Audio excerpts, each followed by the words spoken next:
A Descent into the Maelstrom, by Edgar Allan Poe, published 1845.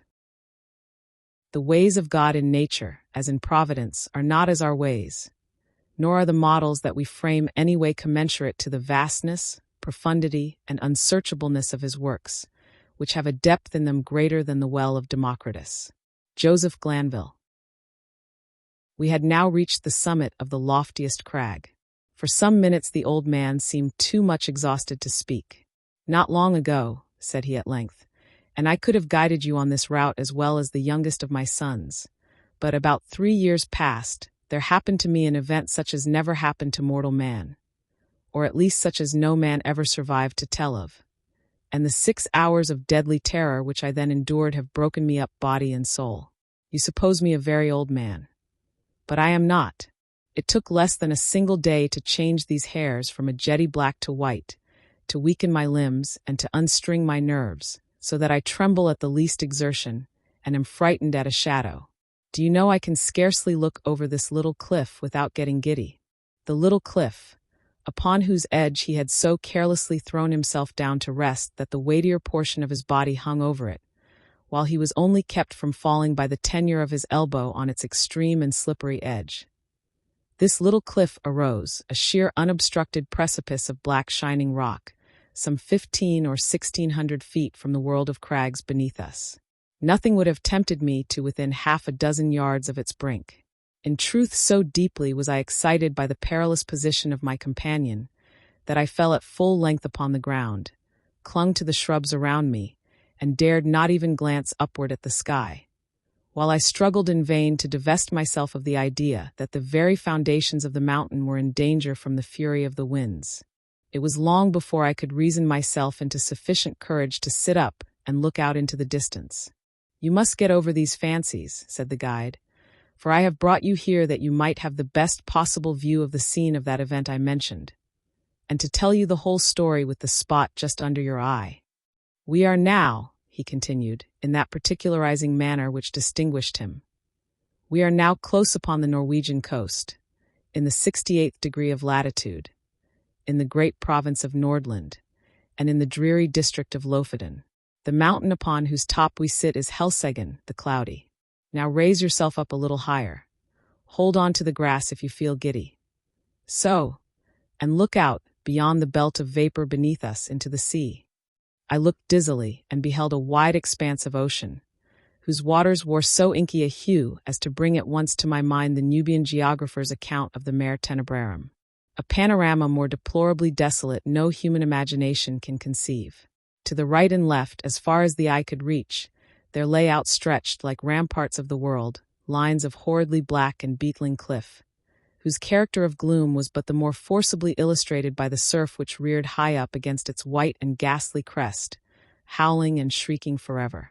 Just opposite the promontory upon whose apex we were placed, and at a distance of some 5 or 6 miles out at sea, there was visible a small, bleak-looking island.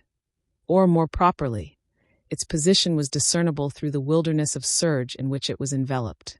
About 2 miles nearer the land arose another of smaller size, hideously craggy and barren, and encompassed at various intervals by a cluster of dark rocks.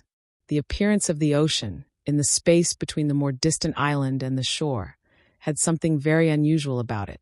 Although at the time so strong a gale was blowing landward that a brig in the remote offing lay to under a double-reefed trysail, and constantly plunged her whole hull out of sight, still there was here nothing like a regular swell, but only a short, quick, angry cross-dashing of water in every direction, as well in the teeth of the wind as otherwise. Of foam there was little except in the immediate vicinity of the rocks. "The island in the distance," resumed the old man, "is called by the Norwegians Vurg. The one midway is Moscow. That a mile to the northward is Amberen. Yonder are Ilsen, Hotholm, Kieldhelm, Swarven, and Buckholm. Farther off, between Moscow and Vurg, are Otterholm, Flyman, Sandflesen, and Stockholm. These are the true names of the places. But why it has been thought necessary to name them at all is more than either you or I can understand. Do you hear anything? Do you see any change in the water?" We had now been about 10 minutes upon the top of Helseggen, to which we had ascended from the interior of Lofoten, so that we had caught no glimpse of the sea until it had burst upon us from the summit. As the old man spoke, I became aware of a loud and gradually increasing sound, like the moaning of a vast herd of buffaloes upon an American prairie. And at the same moment I perceived that what seamen term the chopping character of the ocean beneath us was rapidly changing into a current which set to the eastward. Even while I gazed, this current acquired a monstrous velocity. Each moment added to its speed, to its headlong impetuosity. In 5 minutes the whole sea, as far as Vurrgh, was lashed into ungovernable fury. But it was between Moscow and the coast that the main uproar held its sway. Here the vast bed of the waters, seamed and scarred into 1,000 conflicting channels, burst suddenly into frenzied convulsion, heaving, boiling, hissing, gyrating in gigantic and innumerable vortices, and all whirling and plunging on to the eastward with a rapidity which water never elsewhere assumes except in precipitous descents. In a few minutes more, there came over the scene another radical alteration. The general surface grew somewhat more smooth, and the whirlpools, one by one, disappeared, while prodigious streaks of foam became apparent where none had been seen before.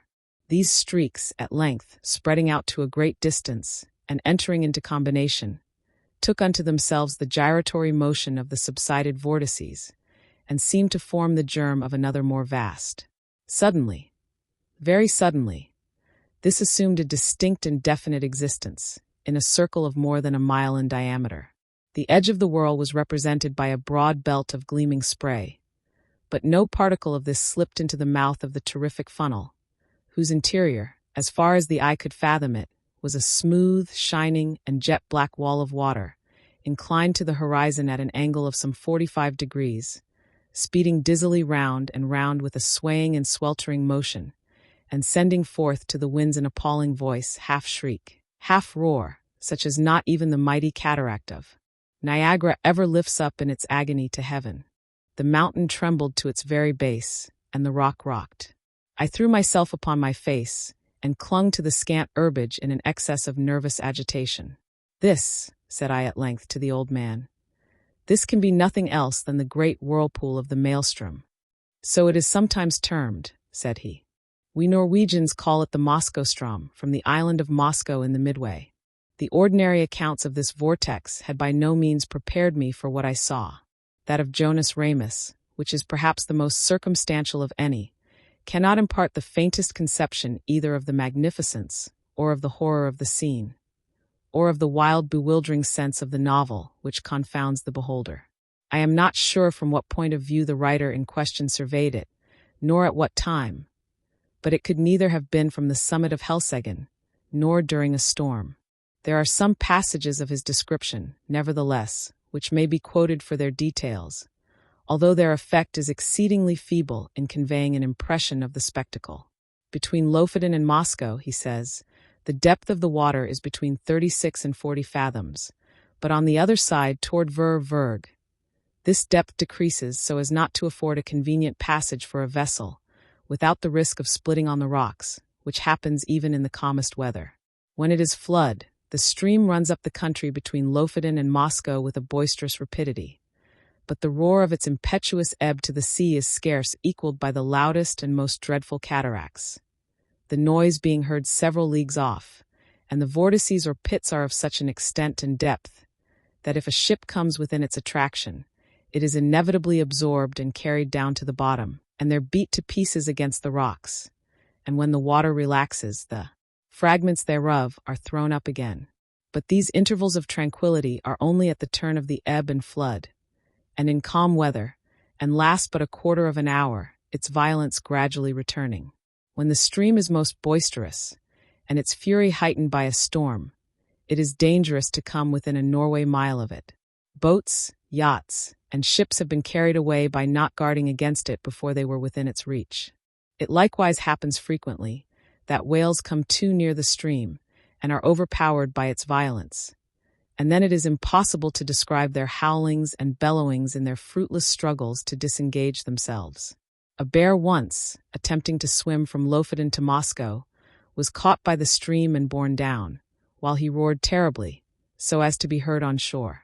Large stalks of firs and pine trees, after being absorbed by the current, rise again broken and torn to such a degree as if bristles grew upon them. This plainly shows the bottom to consist of craggy rocks, among which they are whirled to and fro. This stream is regulated by the flux and reflux of the sea, it being constantly high and low water every 6 hours.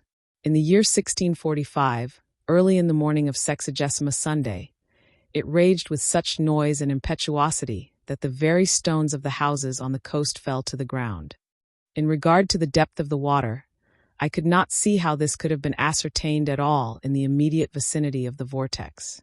The 40 fathoms must have reference only to portions of the channel close upon the shore either of Moscow or Lofoten.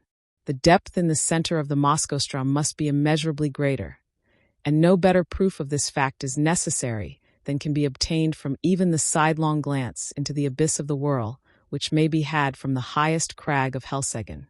Looking down from this pinnacle upon the howling Phlegethon below, I could not help smiling at the simplicity with which the honest Jonas Ramus records, as a matter difficult of belief, the anecdotes of the whales and the bears. For it appeared to me, in fact, a self-evident thing, that the largest ship of the line in existence, coming within the influence of that deadly attraction, could resist it as little as a feather the hurricane, and must disappear bodily and at once. The attempts to account for the phenomenon, some of which, I remember, seemed to me sufficiently plausible in perusal, now wore a very different and unsatisfactory aspect. The idea generally received is that this, as well as 3 smaller vortices among the Faroe Islands, have no other cause than the collision of waves rising and falling, at flux and reflux, against a ridge of rocks and shelves, which confines the water so that it precipitates itself like a cataract. And thus the higher the flood rises, the deeper must the fall be, and the natural result of all is a whirlpool or vortex, the prodigious suction of which is sufficiently known by lesser experiments. These are the words of the Encyclopaedia Britannica. Kircher and others imagine that in the center of the channel of the Maelstrom is an abyss penetrating the globe and issuing in some very remote part, the Gulf of Bothnia being somewhat decidedly named in one instance. This opinion, idle in itself, was the one to which, as I gazed, my imagination most readily assented, and mentioning it to the guide, I was rather surprised to hear him say that, although it was the view almost universally entertained of the subject by the Norwegians, it nevertheless was not his own. As to the former notion, he confessed his inability to comprehend it, and here I agreed with him. For, however conclusive on paper, it becomes altogether unintelligible, and even absurd, amid the thunder of the abyss. "You have had a good look at the whirl now," said the old man, "and if you will creep round this crag, so as to get in its lee, and deaden the roar of the water, I will tell you a story that will convince you I ought to know something of the Maelström." I placed myself as desired, and he proceeded. Myself and my 2 brothers once owned a schooner-rigged smack of about 70 tons burthen, with which we were in the habit of fishing among the islands beyond Moscow, nearly to Vurg. In all violent eddies at sea there is good fishing, at proper opportunities, if one has only the courage to attempt it. But among the whole of the Lofoten coastmen, we 3 were the only ones who made a regular business of going out to the islands, as I tell you. The usual grounds are a great way lower down to the southward. Their fish can be got at all hours, without much risk, and therefore these places are preferred. The choice spots over here among the rocks, however, not only yield the finest variety, but in far greater abundance, so that we often got in a single day what the more timid of the craft could not scrape together in a week. In fact, we made it a matter of desperate speculation, the risk of life standing instead of labor, and courage answering for capital. We kept the smack in a cove about 5 miles higher up the coast than this, and it was our practice, in fine weather, to take advantage of the 15 minutes slack to push across the main channel of the Maelström, far above the pool, and then drop down upon anchorage somewhere near Otterholm or Sandflesen, where the eddies are not so violent as elsewhere. Here we used to remain until nearly time for slack water again, when we weighed and made for home. We never set out upon this expedition without a steady side wind for going and coming, one that we felt sure would not fail us before our return, and we seldom made a miscalculation upon this point. Twice, during 6 years, we were forced to stay all night at anchor on account of a dead calm, which is a rare thing indeed just about here. And once we had to remain on the grounds nearly a week, starving to death, owing to a gale which blew up shortly after our arrival and made the channel too boisterous to be thought of. Upon this occasion we should have been driven out to sea in spite of everything, for the whirlpools threw us round and round so violently that at length we fouled our anchor and dragged it, if it had not been that we drifted into one of the innumerable cross-currents, here today and gone tomorrow, which drove us under the lee of Flyman, where, by good luck, we brought up. I could not tell you the 20th part of the difficulties we encountered on the grounds. It is a bad spot to be in, even in good weather.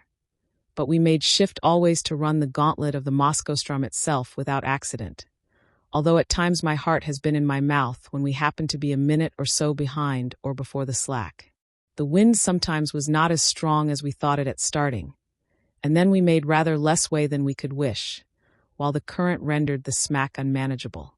My eldest brother had a son 18 years old, and I had 2 stout boys of my own. These would have been of great assistance at such times in using the sweeps as well as afterward in fishing. But somehow, although we ran the risk ourselves, we had not the heart to let the young ones get into the danger. For, after all is said and done, it was a horrible danger, and that is the truth. It is now within a few days of 3 years since what I am going to tell you occurred. It was on the 10th day of July, 18 __, a day which the people of this part of the world will never forget. For it was one in which blew the most terrible hurricane that ever came out of the heavens. And yet all the morning, and indeed until late in the afternoon, there was a gentle and steady breeze from the southwest, while the sun shone brightly, so that the oldest seaman among us could not have foreseen what was to follow. The 3 of us, my 2 brothers and myself, had crossed over to the islands about 2 o'clock p.m., and had soon nearly loaded the smack with fine fish, which we all remarked were more plenty that day than we had ever known them. It was just 7 by my watch when we weighed and started for home, so as to make the worst of the Strom at slack water, which we knew would be at 8. We set out with a fresh wind on our starboard quarter, and for some time spanked along at a great rate, never dreaming of danger, for indeed we saw not the slightest reason to apprehend it. All at once we were taken aback by a breeze from over Helseggen.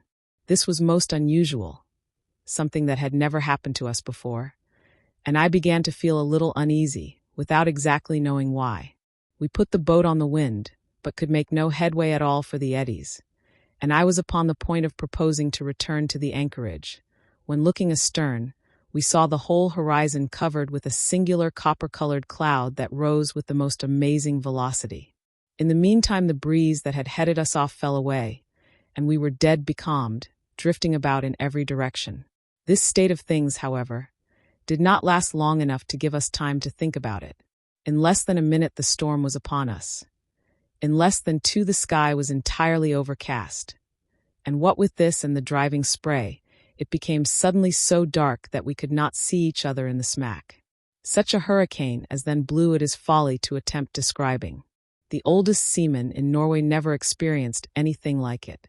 We had let our sails go by the run before it cleverly took us. But at the first puff, both our masts went by the board as if they had been sawed off, the mainmast taking with it my youngest brother, who had lashed himself to it for safety. Our boat was the lightest feather of a thing that ever sat upon water. It had a complete flush deck, with only a small hatch near the bow, and this hatch it had always been our custom to batten down when about to cross the Strom, by way of precaution against the chopping seas. But for this circumstance we should have foundered at once, for we lay entirely buried for some moments. How my elder brother escaped destruction I cannot say, for I never had an opportunity of ascertaining. For my part, as soon as I had let the foresail run, I threw myself flat on deck, with my feet against the narrow gunwale of the bow, and with my hands grasping a ring bolt near the foot of the foremast. It was mere instinct that prompted me to do this, which was undoubtedly the very best thing I could have done, for I was too much flurried to think. For some moments we were completely deluged, as I say, and all this time I held my breath and clung to the bolt. When I could stand it no longer I raised myself upon my knees, still keeping hold with my hands, and thus got my head clear. Presently our little boat gave herself a shake, just as a dog does in coming out of the water, and thus rid herself, in some measure, of the seas. I was now trying to get the better of the stupor that had come over me, and to collect my senses so as to see what was to be done, when I felt somebody grasp my arm. It was my elder brother, and my heart leaped for joy, for I had made sure that he was overboard. But the next moment all this joy was turned into horror, for he put his mouth close to my ear and screamed out the word Maelström. No one ever will know what my feelings were at that moment. I shook from head to foot, as if I had had the most violent fit of the ague. I knew what he meant by that one word well enough. I knew what he wished to make me understand. With the wind that now drove us on, we were bound for the whirl of the Strom, and nothing could save us. You perceive that in crossing the Strom Channel, we always went a long way up above the whirl, even in the calmest weather, and then had to wait and watch carefully for the slack. But now we were driving right upon the pool itself, and in such a hurricane as this. To be sure, I thought, we shall get there just about the slack. There is some little hope in that. But in the next moment I cursed myself for being so great a fool as to dream of hope at all. I knew very well that we were doomed, had we been 10 times a 90-gun ship.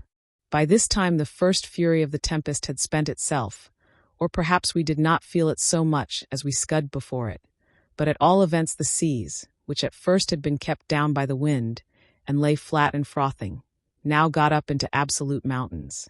A singular change, too, had come over the heavens. Around in every direction it was still as black as pitch, but nearly overhead there burst out, all at once, a circular rift of clear sky, as clear as I ever saw, and of a deep bright blue, and through it there blazed forth the full moon with a luster that I never before knew her to wear. She lit up everything about us with the greatest distinctness. But, oh God, what a scene it was to light up! I now made 1 or 2 attempts to speak to my brother, but in some manner which I could not understand, the din had so increased that I could not make him hear a single word, although I screamed at the top of my voice in his ear. Presently he shook his head, looking as pale as death, and held up one of his finger, as if to say, "Listen." At first I could not make out what he meant, but soon a hideous thought flashed upon me. I dragged my watch from its fob. It was not going. I glanced at its face by the moonlight, and then burst into tears as I flung it far away into the ocean. It had run down at 7 o'clock. We were behind the time of the slack, and the whirl of the Strom was in full fury.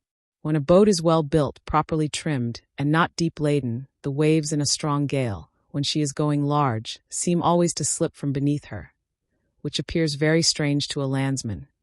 And this is what is called riding in sea phrase.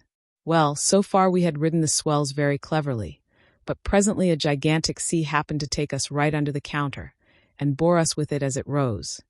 Up, up, as if into the sky.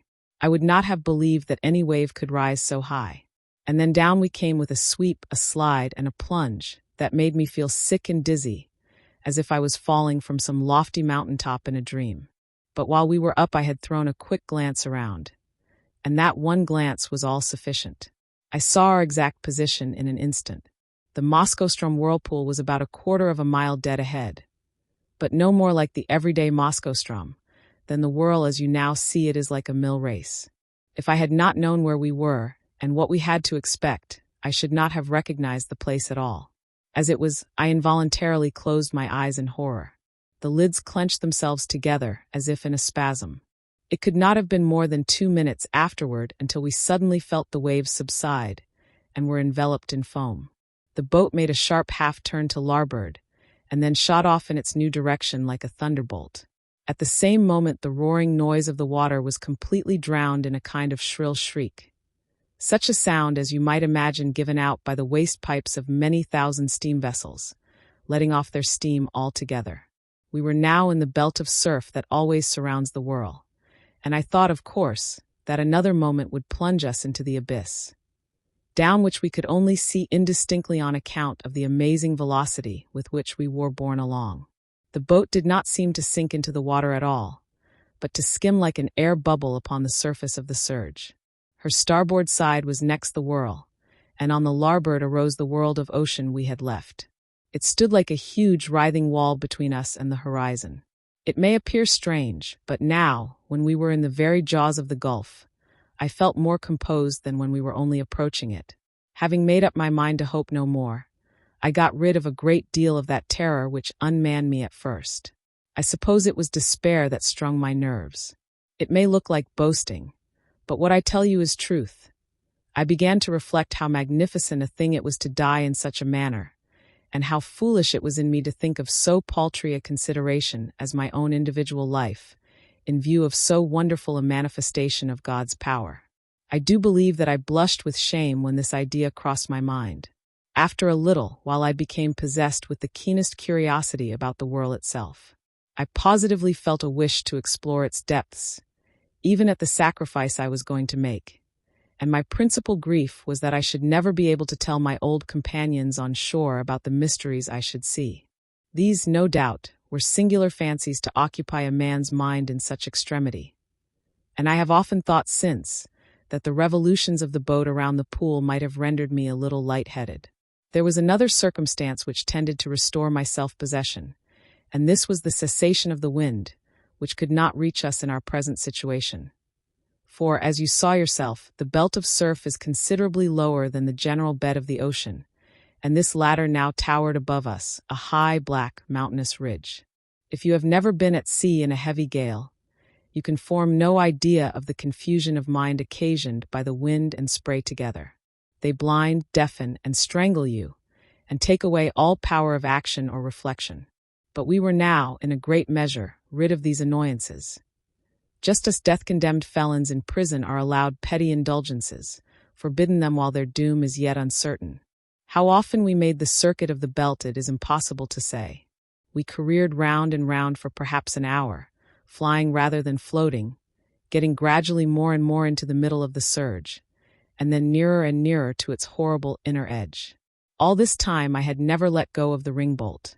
My brother was at the stern, holding on to a small empty water cask which had been securely lashed under the coop of the counter, and was the only thing on deck that had not been swept overboard when the gale first took us. As we approached the brink of the pit, he let go his hold upon this, and made for the ring, from which, in the agony of his terror, he endeavored to force my hands, as it was not large enough to afford us both a secure grasp. I never felt deeper grief than when I saw him attempt this act. Although I knew he was a madman when he did it, a raving maniac through sheer fright. I did not care, however, to contest the point with him. I knew it could make no difference whether either of us held on at all, so I let him have the bolt and went astern to the cask. This there was no great difficulty in doing, for the smack flew round steadily enough and upon an even keel, only swaying to and fro with the immense sweeps and swelters of the whirl. Scarcely had I secured myself in my new position, when we gave a wild lurch to starboard and rushed headlong into the abyss. I muttered a hurried prayer to God, and thought all was over. As I felt the sickening sweep of the descent, I had instinctively tightened my hold upon the barrel and closed my eyes. For some seconds I dared not open them, while I expected instant destruction, and wondered that I was not already in my death struggles with the water. But moment after moment elapsed. I still lived. The sense of falling had ceased, and the motion of the vessel seemed much as it had been before, while in the belt of foam, with the exception that she now lay more along. I took courage, and looked once again upon the scene. Never shall I forget the sensations of awe, horror, and admiration with which I gazed about me. The boat appeared to be hanging, as if by magic, midway down, upon the interior surface of a funnel vast in circumference, prodigious in depth, and whose perfectly smooth sides might have been mistaken for ebony, but for the bewildering rapidity with which they spun around, and for the gleaming and ghastly radiance they shot forth, as the rays of the full moon, from that circular rift amid the clouds which I have already described, streamed in a flood of golden glory along the black walls, and, far away down into the inmost recesses of the abyss. At first I was too much confused to observe anything accurately. The general burst of terrific grandeur was all that I beheld. When I recovered myself a little, however, my gaze fell instinctively downward. In this direction I was able to obtain an unobstructed view, from the manner in which the smack hung on the inclined surface of the pool. She was quite upon an even keel. That is to say, her deck lay in a plane parallel with that of the water. but this latter sloped at an angle of more than 45 degrees, so that we seemed to be lying upon our beam ends. I could not help observing, nevertheless, that I had scarcely more difficulty in maintaining my hold and footing in this situation than if we had been upon a dead level. And this, I suppose, was owing to the speed at which we revolved. The rays of the moon seemed to search the very bottom of the profound gulf, but still I could make out nothing distinctly, on account of a thick mist in which everything there was enveloped, and over which there hung a magnificent rainbow, like that narrow and tottering bridge which Mussulmans say is the only pathway between time and eternity. This mist, or spray, was no doubt occasioned by the clashing of the great walls of the funnel, as they all met together at the bottom. But the yell that went up to the heavens from out of that mist, I dare not attempt to describe. Our first slide into the abyss itself from the belt of foam above had carried us a great distance down the slope, but our farther descent was by no means proportionate. Round and round we swept, not with any uniform movement, but in dizzying swings and jerks that sent us sometimes only a few hundred yards, sometimes nearly the complete circuit of the whirl. Our progress downward at each revolution was slow but very perceptible. Looking about me upon the wide waste of liquid ebony on which we were thus borne, I perceived that our boat was not the only object in the embrace of the whirl.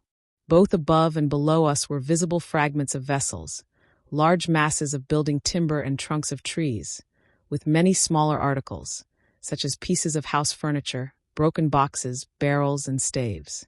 I have already described the unnatural curiosity which had taken the place of my original terrors. It appeared to grow upon me as I drew nearer and nearer to my dreadful doom. I now began to watch, with a strange interest, the numerous things that floated in our company. I must have been delirious, for I even sought amusement in speculating upon the relative velocities of their several descents toward the foam below. This fir tree, I found myself at one time saying, will certainly be the next thing that takes the awful plunge and disappears. And then I was disappointed to find that the wreck of a Dutch merchant ship overtook it and went down before. At length, after making several guesses of this nature, and being deceived in all, this fact, the fact of my invariable miscalculation, set me upon a train of reflection that made my limbs again tremble, and my heart beat heavily once more. It was not a new terror that thus affected me, but the dawn of a more exciting hope. This hope arose partly from memory, and partly from present observation. I called to mind the great variety of buoyant matter that strewed the coast of Lofoten, having been absorbed and then thrown forth by the Maelstrom. By far the greater number of the articles were shattered in the most extraordinary way, so chafed and roughened as to have the appearance of being stuck full of splinters. But then I distinctly recollected that there were some of them which were not disfigured at all. Now I could not account for this difference except by supposing that the roughened fragments were the only ones which had been completely absorbed, that the others had entered the whirl at so late a period of the tide, or for some reason had descended so slowly after entering, that they did not reach the bottom before the turn of the flood came, or of the ebb, as the case might be. I conceived it possible, in either instance, that they might thus be whirled up again to the level of the ocean, without undergoing the fate of those which had been drawn in more early, or absorbed more rapidly. I made also 3 important observations. The first was that, as a general rule, the larger the bodies were, the more rapid their descent.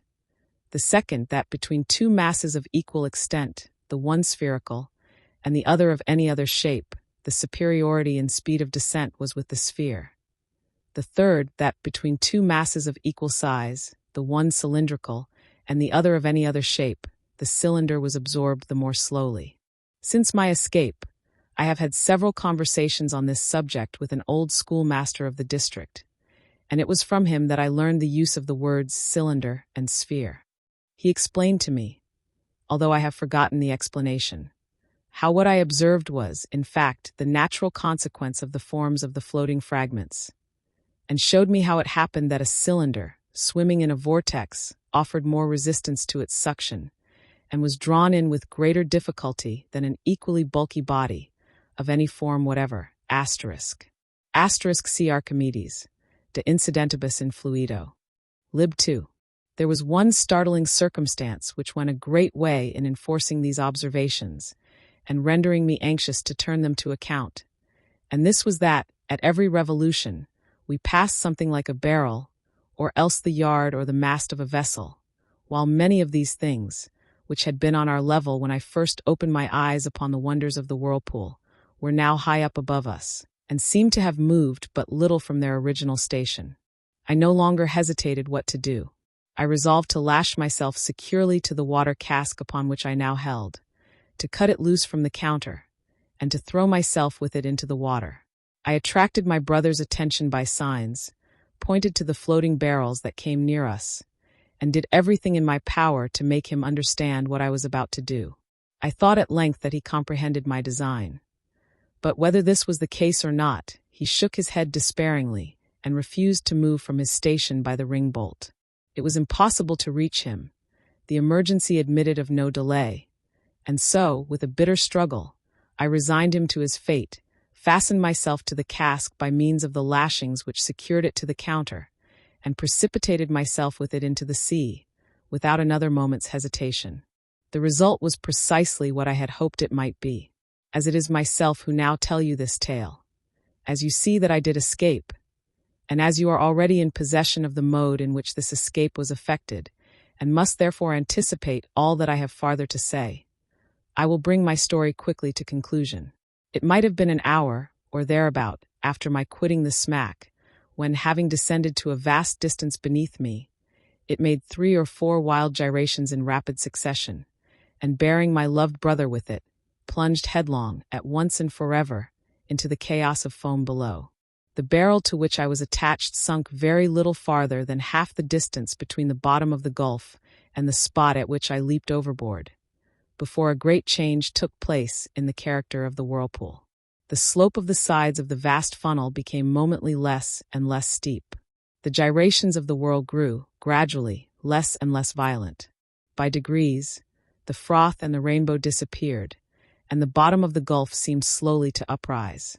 The sky was clear, the winds had gone down, and the full moon was setting radiantly in the west, when I found myself on the surface of the ocean, in full view of the shores of Lofoten, and above the spot where the pool of the Maelstrom had been. It was the hour of the slack, but the sea still heaved in mountainous waves from the effects of the hurricane. I was borne violently into the channel of the Strom, and in a few minutes was hurried down the coast into the grounds of the fishermen. A boat picked me up, exhausted from fatigue, and, now that the danger was removed, speechless from the memory of its horror. Those who drew me on board were my old mates and daily companions, but they knew me no more than they would have known a traveler from the spirit land. My hair, which had been raven black the day before, was as white as you see it now. They say, too, that the whole expression of my countenance had changed. I told them my story. They did not believe it. I now tell it to you, and I can scarcely expect you to put more faith in it than did the merry fishermen of Lofoten.